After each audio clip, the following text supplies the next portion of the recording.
Over 3 million lost their jobs. Since the outbreak of coronavirus, almost 30 million people in the US have signed on, and it's feared this number will keep soaring in the coming weeks. That's despite the government stumping up funds to help businesses retain staff. But the US Senate Majority Leader has questioned additional spending on benefits, pointing out that it would add to America's national debt. Let's weigh this very carefully, because the future of our country, in terms of the amount of debt that we're adding up, is a matter of genuine concern. What you're seeing is the worst collapse of capitalism in the United States since the Great Depression of the 1930s. In the United States and in most other countries, political leadership failed to prepare in the same way that they failed to prepare for the coronavirus.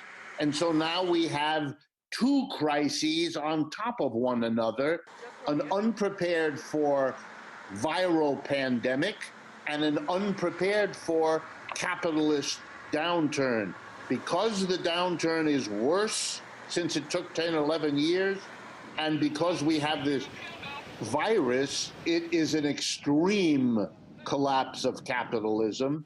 And no one at this point can tell you clearly how bad it will get or how long it will last. The Federal Budget Committee shares US Senate Majority Leader Mitch McConnell's concerns over debt and has predicted that the national debt could potentially surpass post-World War II records.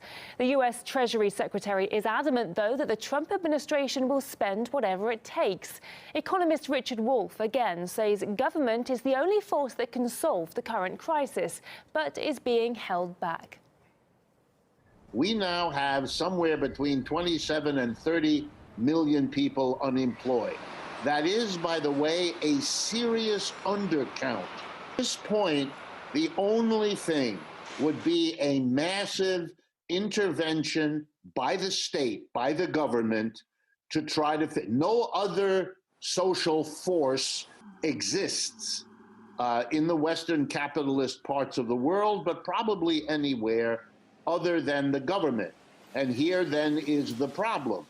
The government is controlled in the United States and in most other parts of the capitalist world by the private capitalist sector. And they don't want the government to